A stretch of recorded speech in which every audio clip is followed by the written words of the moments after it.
Bueno, muy bien, estamos aquí reunidos con los miembros de la asociación Legado Chavín de Huántar.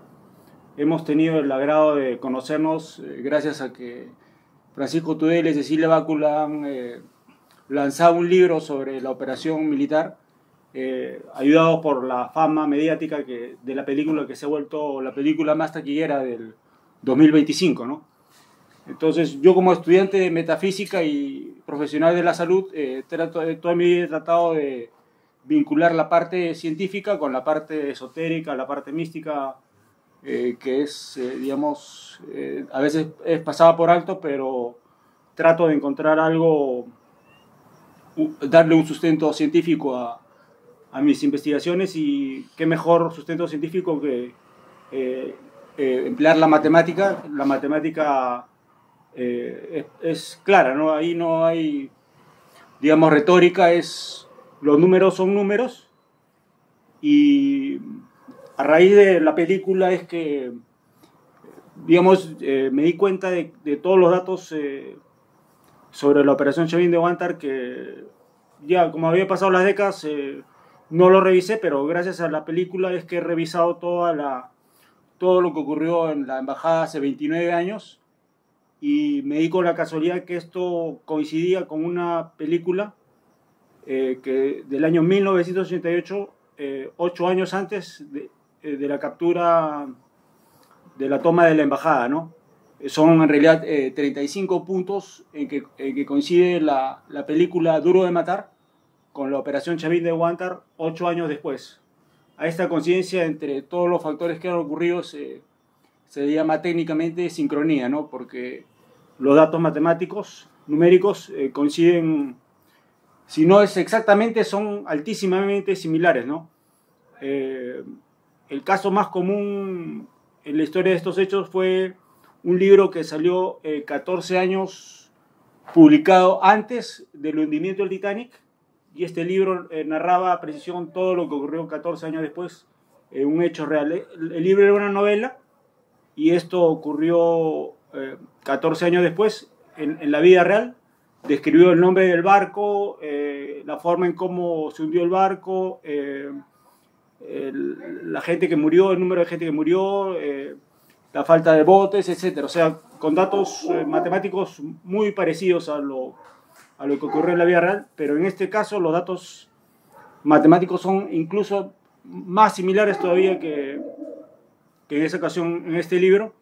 Y hace poco Dan Brown, el autor del Código Da Vinci, ha lanzado un libro bestseller donde narra todo lo que es la metafísica, y menciona justamente este dato que se llama, el libro se llama La futilidad del Titán, un libro que predijo 14 años, todo lo que iba a ocurrir 14 años después. En este caso la película estaría narrando prácticamente todo lo que iba a ocurrir 8 años después, de una forma matemática, pero en cierta forma encriptada, ¿no? Es cuestión de descifrar los patrones, encontrar los patrones, y he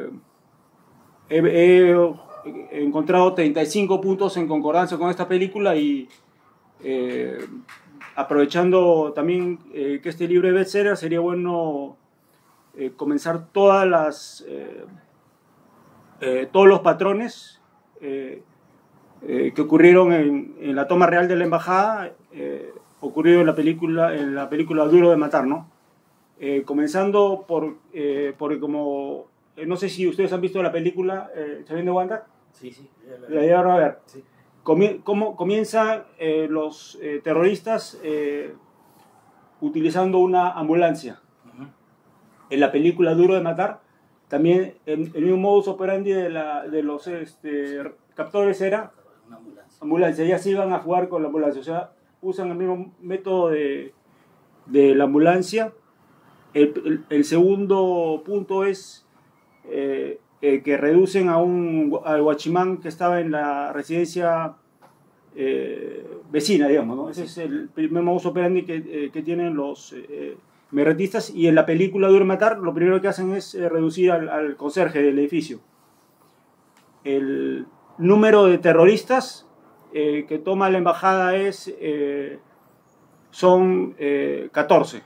Y en la película Duro de Matar coincide con el mismo número de terroristas que toman el edificio Nakatomi.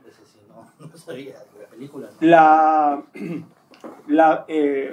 Si recuerda la película, el principal, que se llamaba Takagi, que tiene el mismo número de sílabas que Aoki, era el que organizaba la fiesta, y era una fiesta japonesa, ¿no? Entonces había en la película, la mayoría eran japoneses y gente de dinero, similar a lo ocurrido en la embajada. Es el mismo contexto japonés, una fiesta japonesa. En este caso el emperador Aoki estaba celebrando su cumpleaños, y la toma de la embajada ocurre en víspera de Navidad, y en la película también el secuestro de los rehenes es en víspera de Navidad.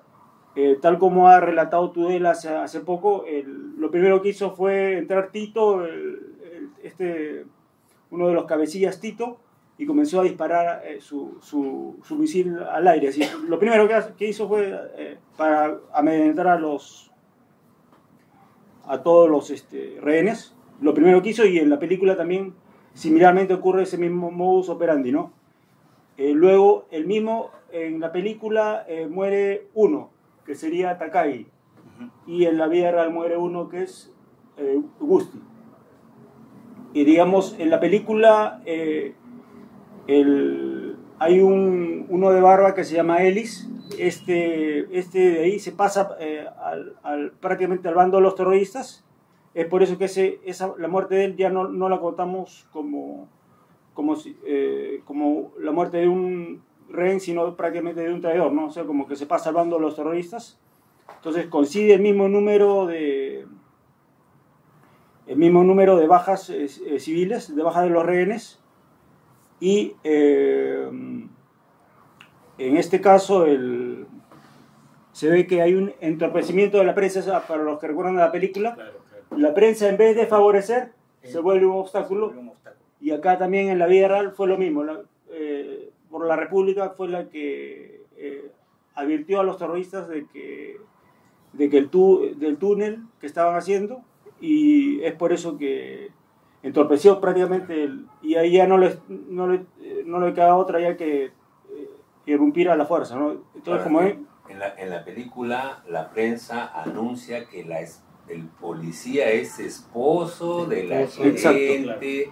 Exacto. Y cuando el terrorista se entera de esto, la busca y le dice tu esposa, y a través tiene razón. Y ahí ya no tenía otra, ahí McClane ya no tenía otra que enfrentarse al principal. Entonces acá también el mismo suceso ha ocurrido. Ya, una vez que ya la prensa hace esto, ya lo único que le queda a Fujimori es ya programar con todo es posible el rescate, ¿no? Como ven en la película, toda la prensa estaba monitoreando todo lo que estaba ocurriendo en Nakatomi mientras los presos estaban rehenes, y acá también ha sido un evento en que toda la prensa ha estado monitoreando todo lo que estaba ocurriendo en la embajada desde afuera, ¿no? Y tal como en la película, había información por micrófono, en este caso por walkie-talkie, de todo lo que ocurría en la... El señor McClane se comunicaba con el policía, con el policía, y esto ha sido digamos, gracias al mejor presidente que hemos tenido en la historia, ya incluso mejor que Ramón Castilla, como he conversado con una historiadora, Soldevilla, Fujimori determinó que todos los elementos externos, el FBI, etcétera, prescindir de ellos, o sea, que sea una operación netamente peruana, porque todo elemento externo sería como un estorbo, ya que las estadísticas mostraban que en casos similares el promedio es 30% de bajas. Y en la película también se menciona eso, los que iban a intervenir del FBI iban a entrar y ya calculaban que por lo menos iban a morir el 30% de los rehenes. Entonces, yo diría que el personaje de John McClane, en general, representaría a todo el pueblo peruano, o sea, todos unidos, ¿no? Los comandos, el servicio de inteligencia, etcétera, pero todo peruano, ¿no? Cualquier elemento externo sería un estorbo como lo ven en la película, ¿no? Claro, claro. Y ahí en la película hay dos héroes. Sería John McClane, Ajá. y un poco menos sería el Powell, el moreno. El moreno. El policía. En este caso sería Juan Valer y el otro Jiménez. Sería. Jiménez. Y la coincidencia es de que Juan Valer, Juan y John son el mismo nombre, es la misma etimología del nombre. ¿Verdad? Juan y Valer, bueno, tiene el mismo número de sílabas que McClane. Por eso es que en la película, por derechos a Tudela le cambian el nombre y le ponen el nombre Francisco Tavera, el personaje de la película, ¿no? Porque a veces entonces en este caso hay algunos datos que son crípticos, pero que hacen referencia a los mismos personajes. Curiosamente, Juan Valer tenía dos hijos pequeños en esa época, hombre y mujer. Y si recuerdan la película, McClane tenía dos hijos, hombre y mujer, que eran prácticamente de la misma edad que tenía Valer en el mismo instante de la embajada, ¿no? Otro hecho, y esto es por lo que ustedes han formado la asociación, porque a los comandos después de haber sido héroes, pasan a ser ajusticiados como perseguidos. Y si recuerdan, al final de la película, a McClane lo quieren, después que ha salvado a todos los rehenes, lo quieren acusar por la muerte del Barbón, que es el traidor, y por haber causado destrozos, etc. O sea, el héroe pasa a ser el villano, ¿no? Luego de esto hemos visto que en la película los terroristas piden el rescate que sean liberados varios árabes en el país no sé cuál. Claro. Eso era como para desviar. Para desviar, y ellos estaban pensando robarse $600 millones. Ese es el objetivo. Y ese número 600 es el mismo número, 6. quitándole los ceros, de $6 millones que pedía Serpa Cartolín. O sea, no es que Serpa Cartolín solo quería la liberación de rehenes, sino también quería dinero. Se repite, $6 millones. Y el principal en la embajada era Tudela, ¿no? Ese era el principal. Bueno, en la película es Takagi, que los dos tienen la misma inicial, ¿no? Tudela, y terminan en vocal. Luego de esto, lo que también coincide con la película es que el rescate es el más exitoso en la historia. Prácticamente el porcentaje de muertos de los rehenes sería menos del 1%, ¿no? Igual en la película. A diferencia de la película número 2, en la película número 2 sí mueren como 100 personas, porque los terroristas logran estrellar un avión, ¿no? Eso es otro contexto. O sea, por eso nos hemos centrado en la película Duro de Matar 1, que también coincide con el mismo número de sílabas del Chavín de Huántar, Duro de Matar, ¿no? O sea, Duro de Matar coincide con el mismo número de sílabas de Chavín de Huántar. Luego de eso vemos de que el helicóptero, no sé si recuerdan la parte en que el helicóptero se vuelve más bien un factor inverso. Porque lo quiere matar a McClane. Y en la película, ¿qué pasa con el helicóptero? Se vuelve, aparece un helicóptero y entorpece que ya se iba a dar el bombazo. Esto le dio una alerta a los terroristas. Exacto, o sea, el helicóptero se vuelve una desventaja, un factor de desventaja. Y era necesario sincrónicamente que sea a las 3:23, porque sumado 15, 23 da el número 11, y 11 es un número primo, el más importante en numerología, y el día que se da el rescate suma 7, que es en realidad 34 por reducción 7, y es el número de la victoria, digamos, ¿no? O sea, estaba sincronizado que tenía que ser en ese mismo momento y a esa misma hora, para que sea una victoria, que al final fue una victoria. También el rescate, la toma fue en martes, y también el rescate fue un día martes, ¿no? Luego de eso, vemos también de que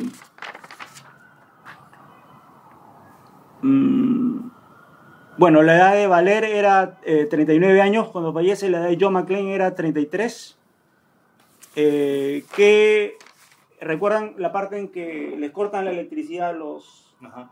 El mismo método usó también, usaron en cortar la electricidad en la embajada. O sea, Al segundo día ya. le cortaba al segundo día. O sea, sí, también el corte de electricidad. Y mencionan el síndrome de Helsinki. En la película mencionan el síndrome de Helsinki.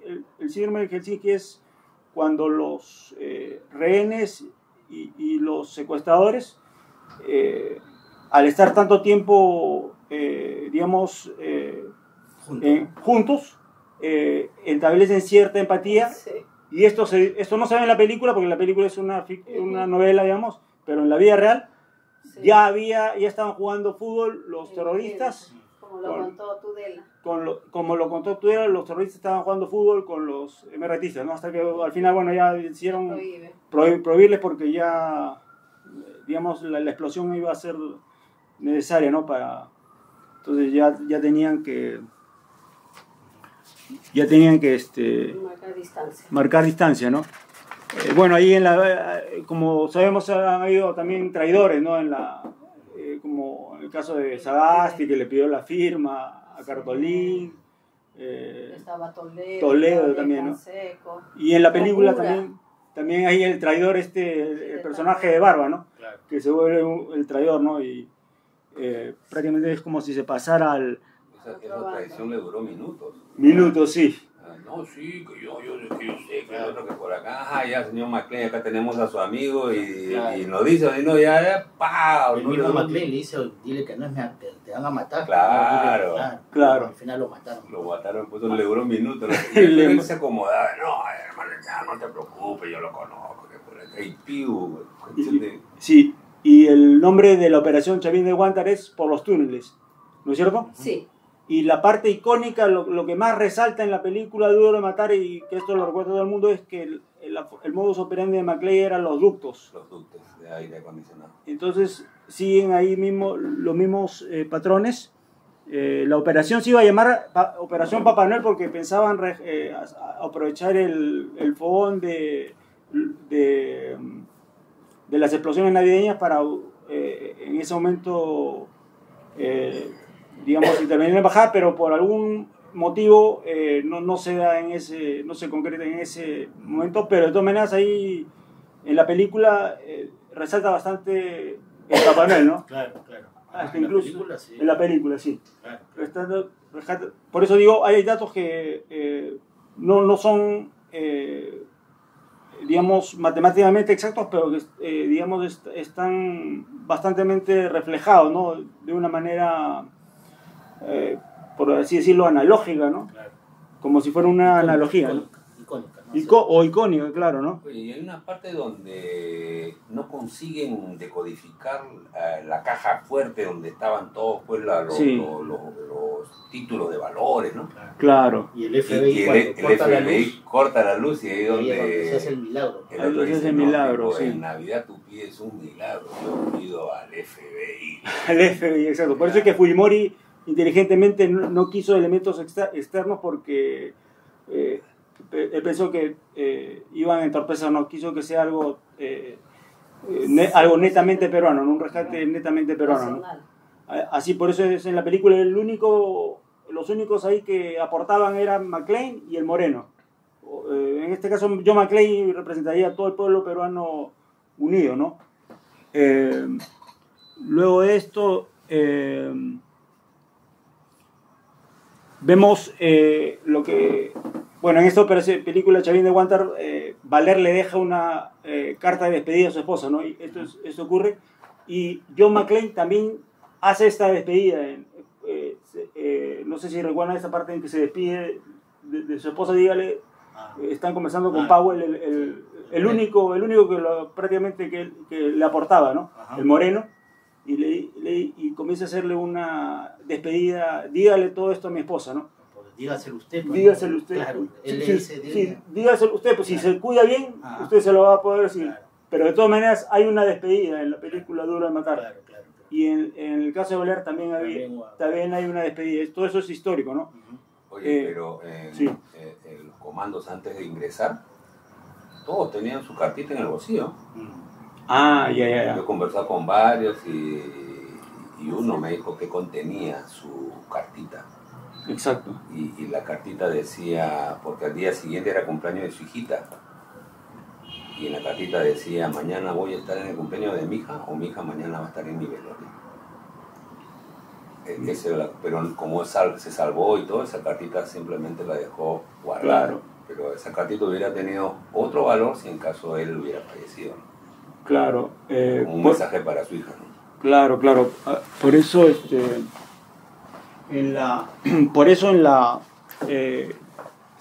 hay en física cuántica lo que se llama dualidad. Antes, cuando yo estudiaba en el colegio y universidad, no se dominaba el principio de física cuántica, pero ahora la física cuántica ya se ha divulgado y, digamos, se pueden aplicar las analogías de la física cuántica en la vida real, y podríamos decir que, si bien John McClane representa a todo el pueblo peruano en conjunto, al mismo tiempo también está también representado en su máxima expresión en Valer, ¿no? Prácticamente Valer es el héroe, el héroe, porque gracias a él es que Tudela no estaría vivo, no hubiera dado la... Y ese día de la conferencia ocurrió un hecho bastante sincrónico, místico, ¿no? Se sabe que el gato es el animal más místico, por eso los egipcios lo adoraban, y justamente en el momento en que Bastet, estaba... ¿no? Bastet. Bastet. El gato famoso de los egipcios, pues el gato negro, ya. El dios de los gatos, de los felinos, se llamaba Bastet. Ya. Entonces, bueno, hace poco el Congreso ha sacado una foto, no deben tener guardada la foto, pero en el momento en que comenzó a hablar Tudela, apareció un gato ahí. Sí. Se le apareció un gato al costado de Valer y se quedó ahí mientras Tudela, porque hablaron Cecilia Bácula, la editora, y Tudela. Y cuando estaba hablando Tudela, se apareció ahí un gato y estuvo presente ahí. Y no era cualquier gato, sino era un gato atigrado, que simbólicamente estaría representando el uniforme camuflado de un comando, ¿no? Y ya que ha sido una operación de comando, curiosamente el guionista de la película de Duro de Matar también era guionista de la película Comando. O sea, hay una conexión de data tremenda, ¿no?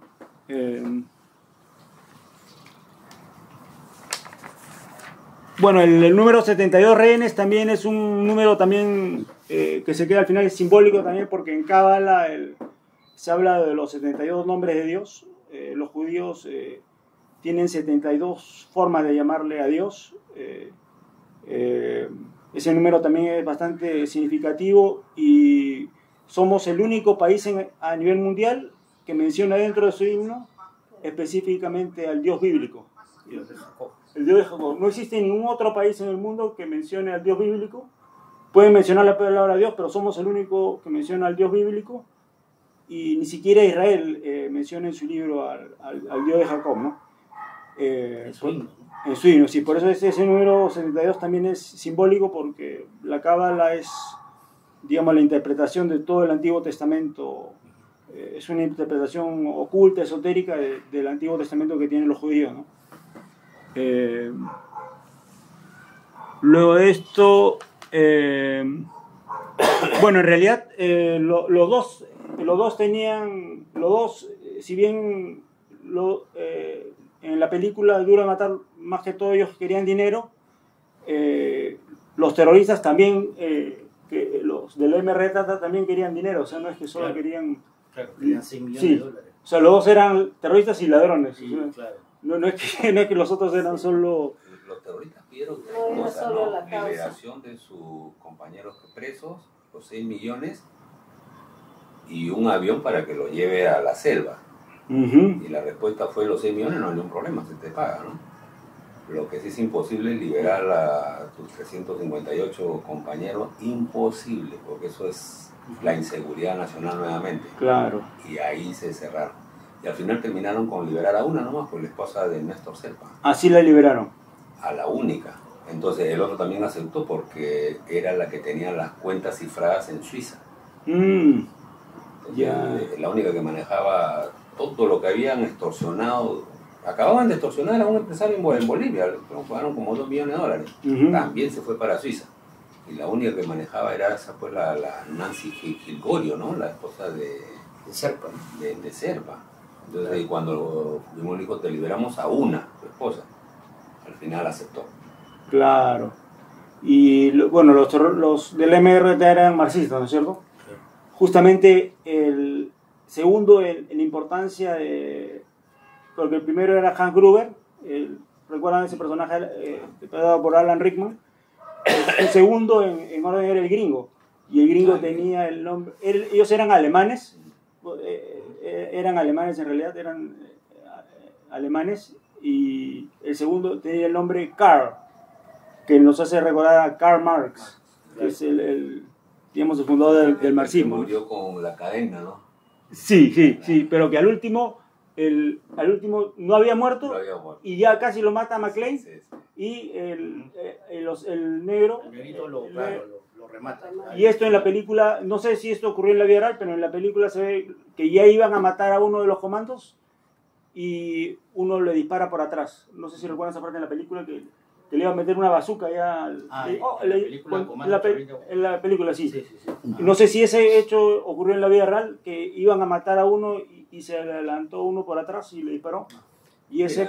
Eso en la vida real era tanto humo, los comandos decían no se veía, ellos se dejaban guiar por el sonido, porque todos los comandos entraron con mini-Uzi con silenciador y los terroristas usaban AK, y el AK cuando dispara es un estallido impresionante, y la de los Uzi es claro. Cuando ellos escuchaban un ¡pum! Todos de donde salía el ruido, porque no se veía. Claro. Entonces la película ya se ve con todo nitidez, claridad, pero no fue así. Claro. Por eso, lastimosamente en la película no le da el mérito a Fujimori, ¿no? Es casi como en la película Duro de Matar, que prácticamente a McLean no le dan el crédito, ¿no? Claro. Pero, en vez de levantarlo como el rey, no le dan el crédito al final, Claro. sí. En la película por primera vez se usó la pistola Glock. Claro. Ah. McLean cuando la pistola agarra y justo se hacen una visión cerrada y sale la cara de McLean como la Glock. Es la Y Glock. la Glock había sido lanzada en el año 85 y la película era el 88. La película es primera 88, vez que sí. se ve una película. Eso fue un boom todavía para la venta de Glock. Hoy en día es la arma más vendida, ¿no? Uh-huh. La Glock 19. O sea, prácticamente 8 años de distancia del secuestro en la película con el secuestro en la toma de la embajada, sí. Mucha relación, tienes razón, oye, mucha Sí. coincidencia. Sí, esto yo ya lo he explicado antes en RPP, lo investigué cuando yo encontré las coincidencias que habían entre la película Rocky 4, en que Rocky va a Rusia, con la clasificación de Perú al Mundial, ¿no? Pero en este caso sí, como esto es un hecho ya, digamos, de mayor trascendencia, ¿no? Porque el otro es algo deportivo, esto es algo, digamos, que prácticamente lo tenía todos en vilo, ¿no? Después de esto también, como vemos en la película, es pura explosión, balazos, lo que ocurrió en el clima, ¿no? Explosiones y balazos Hay una visión de la explosión cuando cae el detonador con todo en el ascensor y cuando explota el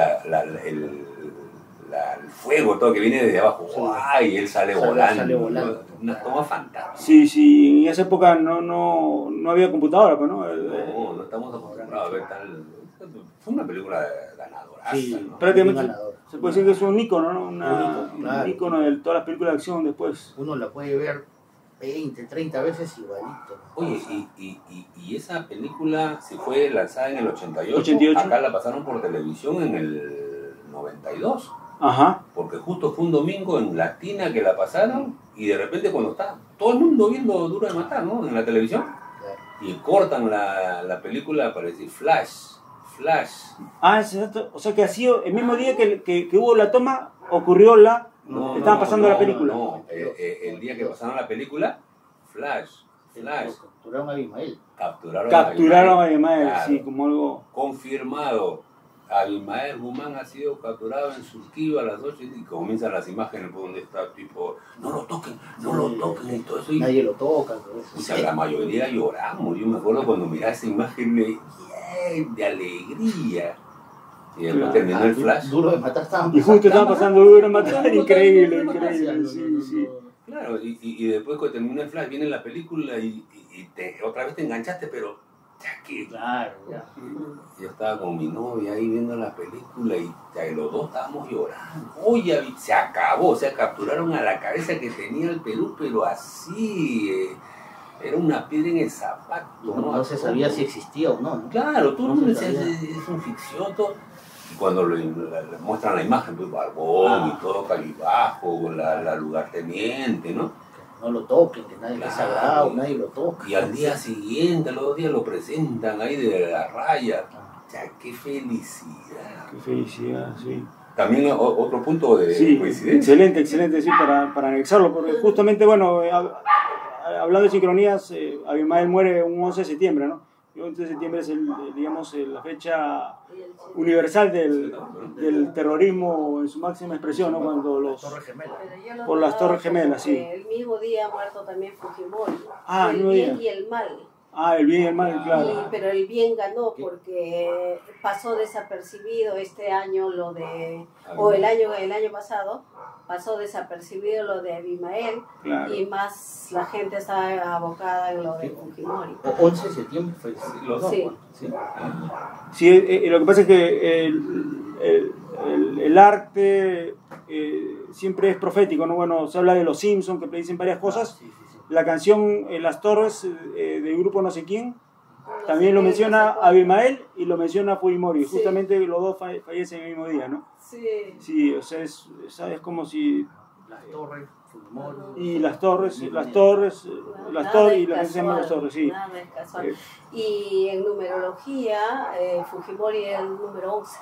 Ya ese es el número más importante en numerología. Claro, un número maestro. Y primo también. Todo lo que es lo que decía el 1, el 11, es él, porque otros pueden ser 11, pero ser el 2.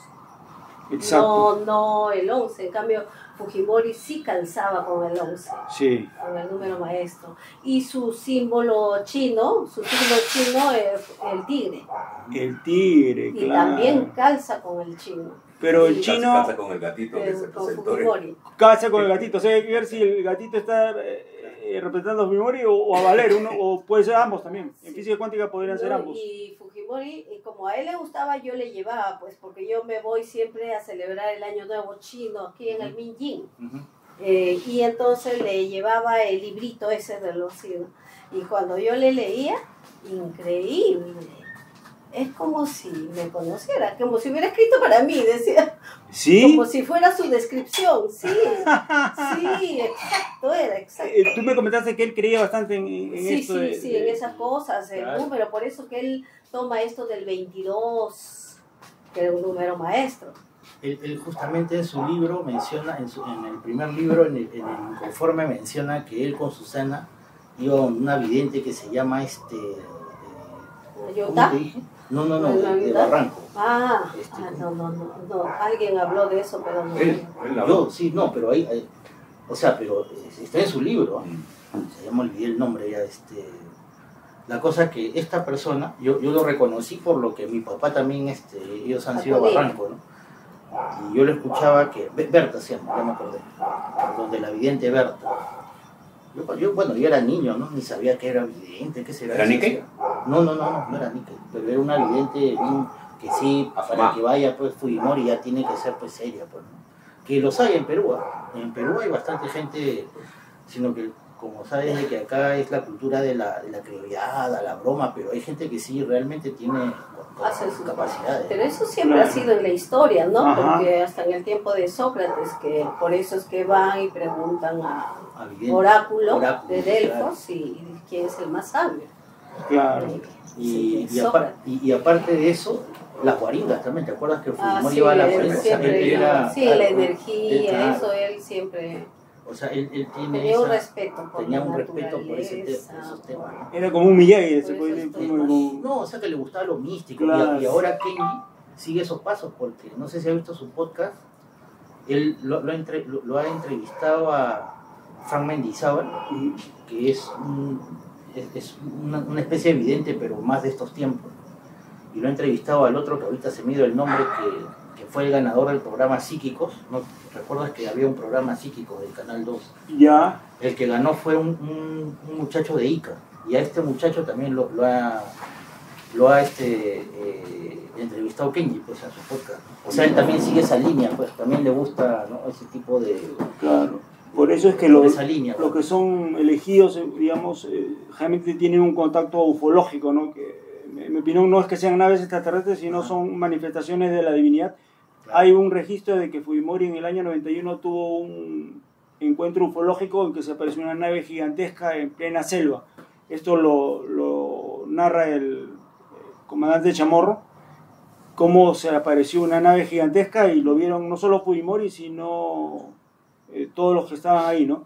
Todo era un momento en que Fujimori estaba en la selva y de repente esto es porque digamos que era una persona que tenía una misión, ¿no? Claro. O sea, un año antes de capturar a Abimael, claro, y todo eso, ¿no? Es que, por ejemplo, estos temas acá en Perú se toma la chacota. Pero, exacto, por ejemplo, sí. En Argentina, Brasil, hay universidades que tocan, bueno, Rusia, ¿no? Hay universidades que tocan estos temas.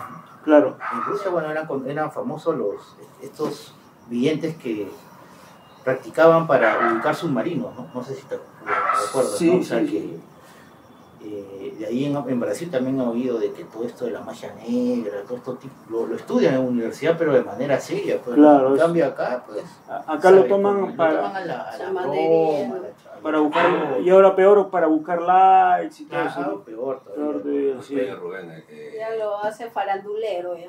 La mayor cantidad de magia negra, macumba, candomblé, se centra en Bahía, en el norte. Claro. ¿No? Y en el sur, donde está Sao Paulo, Porto Alegre, Camboriú, todo eso ahí, dice, ¿no? Si la magia negra diera cierto, o sea, una expresión brasileña, si diese resultado, Bahía siempre sería campeón de fútbol. Lo cual nunca, siempre los ganadores están en Sao Paulo y Río, pues, ¿no? Por ejemplo, mira este pata Dos Santos, Reinaldo Santos, el pata no acierta uno, y sigue, y la gente sigue. La gente es la misma gente que quiere. Claro, prácticamente los periodistas lo... Claro. Es que él dice lo que la gente quiere oír. Lo que la gente quiere oír. Claro, los periodistas más o menos a quien quieren lo suben y a quien quieren lo bajan, ¿no? Pero al margen de toda esta gente, Agatha Lee, estos que no, hay gente que acá en Perú sí, de verdad. Yo he tenido una experiencia, hay un señor que se llama Pedro Noguchi. Yo trabajo, para empezar, yo trabajo en un periódico de la colectividad peruano-japonesa, que se llama Perú Shimbun. Y a raíz del trabajo, me llamó este señor Pedro Noguchi que quería, él tiene el grupo Dharma. Sí, ¿no? lo conozco, sí. Lo conoce, pero ya. Sí.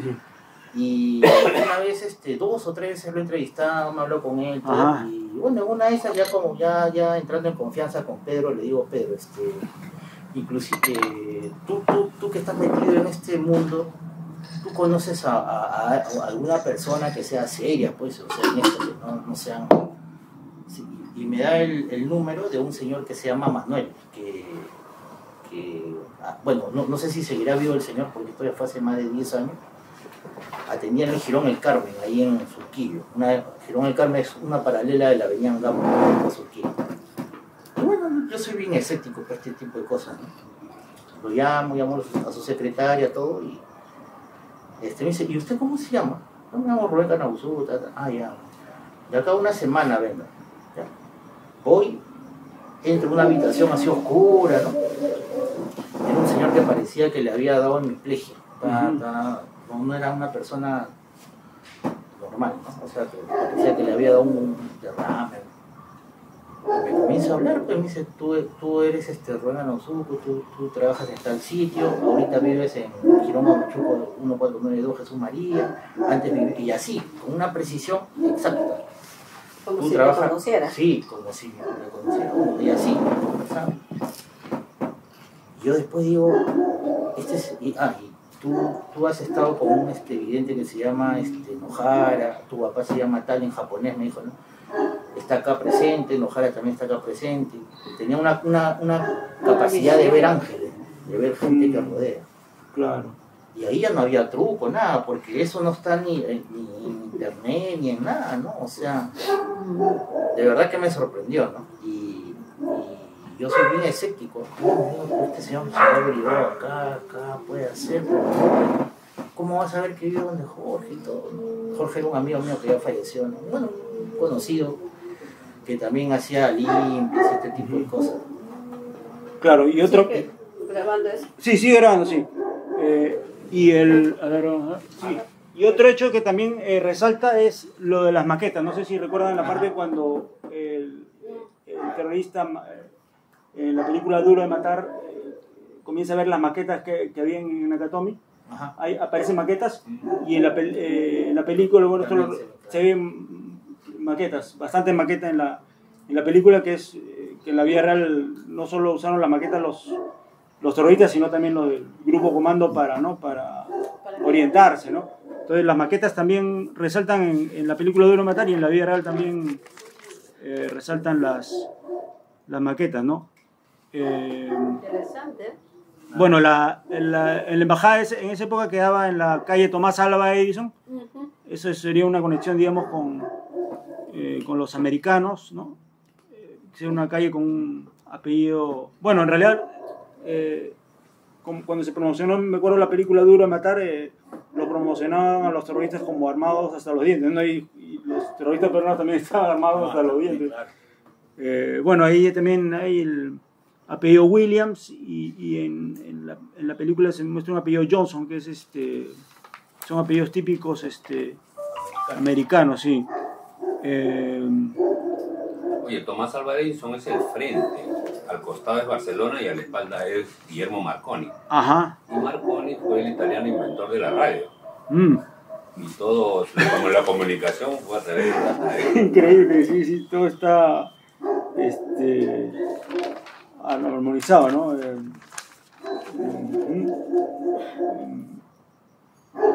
Lo interesante de encontrar estos patrones es este registro puede servir de data para emplearse en un futuro, ¿no? A veces tener todos estos esta información puede servir en un futuro para darle digamos una utilidad, ¿no? Hace poco yo encontré que el partido de Palmeiras con el LDU de Quito fue igualito al partido de Cristal con un equipo ecuatoriano, el Nacional de Quito, que ocurrió en el año 93. Y gracias a que ese partido fue igualito, porque el Cristal tenía que ganar por más de 3-0, el Cristal termina el primer tiempo con el score 2-0 a su favor, y el segundo tiempo gana con penal al último minuto, con gol de Marquinhos, y el entrenador era brasilero, ¿no? Entonces yo dije, como hay estos patrones, el siguiente partido que justamente se iba a disputar en Lima contra el América de Cali, el definitivo, como lo pierde Cristal, entonces vaticiné en mi canal de YouTube que el próximo partido lo perdía Palmeiras con Flamengo, y efectivamente sucedió así. O sea, por eso es que el encontrar estos patrones matemáticos no solo debe quedar como anécdota, sino como una base de datos para poder predecir un evento futuro, ¿no? O para darte una cierta pauta, claro, sí. Ya de repente yo hace años que no he visto la película, pero voy a tratar de verla nuevamente, y de repente encuentro más datos que coincidan, ¿no? Claro. Hasta ahorita he anotado unos 35 más o menos, sí. Te doy un dato. Sí. Si no hubiera habido la toma de la residencia por los MRPistas, el Perú no hubiera ingresado al grupo de APEC y no tendríamos la economía tan bollante como tenemos ahora en comercializar con los 21 países. Ese es el legado de la operación, y eso es lo que nosotros... Ese es el legado, ¿no? Por eso, gracias a que el MRTA capturó la residencia y había 25 rehenes japoneses, empresarios japoneses, más el embajador de Japón, y al salir todos ilesos, fue que el Japón, que en el año 1997 era líder de APEC, las 21 economías más grandes del mundo eran lideradas por Japón, fue que cuando sucedió el rescate, al día siguiente lo llamó por teléfono el primer ministro Fujimori para agradecerle que sus ciudadanos 25 más su embajador salieron ilesos. Le agradece y le pregunta qué puede hacer el Japón por usted. Y ahí Fujimori ya sabía que había posibilidad de que le haga esa preguntita, ¿no? Y él dice, ¿no? Yo saqué el as de la manga. Me gustaría que el Perú... Eso ya lo venía pidiendo desde el año 91. En el año 91 ya era otro primer ministro. Pero le decía, por favor, como eran hijos de japoneses, y Japón era líder de APEC, le dice, el Perú podría ser miembro de APEC.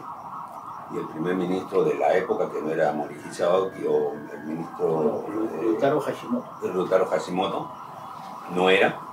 Siempre la respuesta era Mori, ¿no? Muri en japonés, imposible. La economía del Perú no calzaba con los 21 tigres asiáticos, ¿no? Tremendas economías. El Perú nada, no calificaba.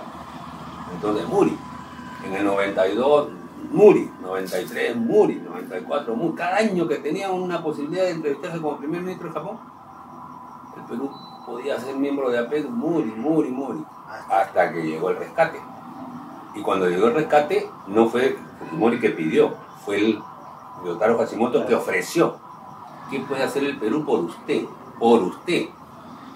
O sea, Fujimori puede decir que era una residencia en Barcelona, claro, una casa en Japón, lo que sea, ¿no? Claro. Pero él dijo, me gustaría que el Perú sea miembro de APEC. Claro. Y cuando un japonés te dice en qué puedo ayudarte, prácticamente está obligado a cumplir cuando... Si yo digo, ¿qué puedo ayudarte? Claro, por el honor, ¿no? Por el honor, claro. Si no, calladito. No, mientras no usas ese ofrecimiento, calladito, pero cuando él ofrece, está obligado. Ya cuando Fujimori le dijo, me gustaría que sea miembro de APEC, le dijo, déjame ver cómo hago. Eso fue a los días del rescate, el 22, 23, 24 de abril. Ajá. Japón ha trabajado más de 1 año y medio dentro de APEC para unificar los criterios para que todos aprueben, porque todos tienen que aprobar el ingreso de un nuevo, y Japón, el APEC ya se había cerrado, ya estaba cerrado, eran 20 integrantes y se cerró. Pero ahí Japón usó sus influencias y presionó para que todos aceptasen, y el Perú ingresa el 14 de noviembre del 98 oficialmente.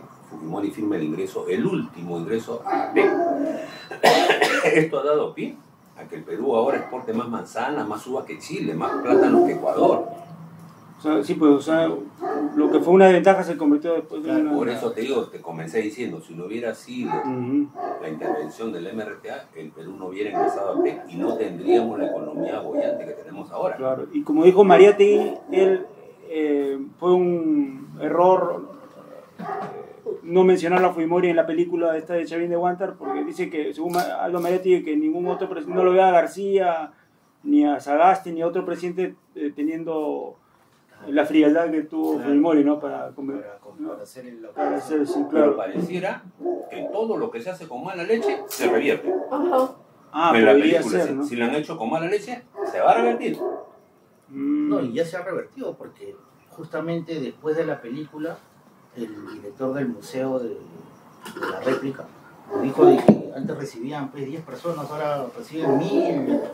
O sea, sí, se ha multiplicado la cantidad de personas gracias a la película, ¿no? Por más de que no lo mencionen, ¿no? A Fujimori. O sea, ya es masivo. Y la gente ha salido a reclamar. O sea, otros que no son fujimoristas.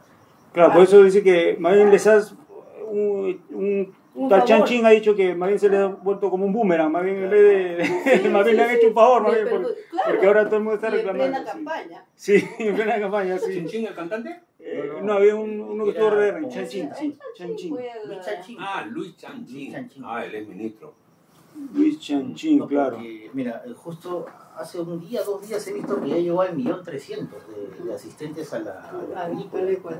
De repente termina siendo la más taquillera de la historia, ¿no? Claro, no. Claro. De este año sí, pero la más taquillera, 3 millones, es Asumare. Ya. Claro. Asumare 1. Justo lo que estamos comentando, que todo ahora la criollada, ¿no? Eso es lo que más resalta. Sí, pues. No, si esto de estos muchachos de hablando huevadas, eso sí, pues. gente, o sea, imagínate, ¿no? ¿Que hay un programa hablando huevadas? No, son dos. Así se llama. Una vez invitaron sí. a Keiko también ahí en uno de esos programas que se llaman así. Sí, pues. ¿En la televisión o en En la YouTube? televisión, un tiene canal, no sé tiene qué. una serie. Pero bueno, yo quizás por la edad, ¿no? Ya no estoy ahí en eso, pero hay gente que va, ¿no? Inclusive lo que a mí me pareció increíble es de que vayan papás que llevan a sus hijos a ese espectáculo. Sí, imagínate ya. Claro, es raro, ¿no? Porque... Raro, pues, ¿no? O sea, increíble, ¿no? Oye, en mi televisor, yo no uso los canales nacionales, nada. Todo, desde que amanezco YouTube. Claro, no, yo también. No, pero estos patas están en YouTube también. Por eso te digo. O sea, ya estos canales, el canal 2, 4, 5, tienen que hacer pues, un esfuerzo para que la gente lo vea, pero años que no uso los canales nacionales. Es que en YouTube encuentras, miren, en YouTube encuentras tanto que ya la vida ya no nos va a alcanzar para ver todo lo que hay ahí. Claro. La vida no nos alcanza ya para... Hay que saber seleccionar Hay también. que saber seleccionar. Ahora estoy interesado en la guerra de Ucrania y Rusia, ya que en YouTube encuentras todo el tipo de armamento, qué tipo de drones, cómo están... O sea, por ejemplo, en YouTube hay conferencias, hay conversatorios, ¿no? Que son interesantes, ¿no? O sea, ya no necesitas la televisión. Para nada, por eso digo, me da pena los canales y su propaganda y todo, pero... No, bueno, noticiero del día a día sí, ¿no? Pero digamos así para entretenimiento, así, uno lo ve muy... Es que muy bajo nivel. No, bueno, hay de todo, ¿no? Oye, por los noticieros... Que ya no hay tiempo ya para los mirar. noticieros no te informan, te desinforman. Claro, eso es lo que... Los noticieros desinforman. Es que prefiero irme más bien a YouTube, como dices tú, conferencias. Claro. Porque Él para de conferencia en conferencia. Ah, ya. Claro. Más bien para ir terminando la grabación, cada uno de repente si tuviera alguna pregunta para ir terminando la grabación, no sé si hay alguien que tuviera alguna ¿Cuándo pregunta. se te prendió el poquito de relación la película con Chavín de Guanta? Como ya la operación ya me había olvidado de ese dato, aproveché de ver la película, vi la película y ahí fue que comencé a revisar todos los documentales de la vida real. Y porque ya la película, cuando estaba viendo la película, veía que todo esto coincidía, los patrones numéricos, con la película Duro Matar, que la he visto decenas de veces. Genial, ¿eh? Me ha sorprendido la cantidad de coincidencias. Genial, lo que ha 35 logrado. tiene. Sí, 35, sí, matemáticas, sí. Y eso, que si él sigue viendo... Exacto, si siguiera viendo la película seguiría encontrando más, sí, porque hace 10 años que no la veo, pero como la he visto varias veces, sí. En la película tienen su Discanseco, tiene su Toledo. Sí, su Toledo, todo, cada uno representa uno, ¿no? Cada uno representa uno, sí. No sé si tú tienes alguna pregunta para ir terminando la grabación, ¿no? Yo tengo, no sé si es pregunta, no sé cómo... O acotación de repente.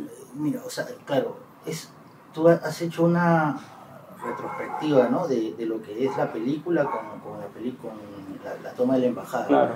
¿Cómo se podría hacer, digamos, no para verlo en retrospectiva, sino en perspectiva? O sea, ¿habrá alguna manera de ver una película que ya esto va a ser para hacia adelante? Bueno, eso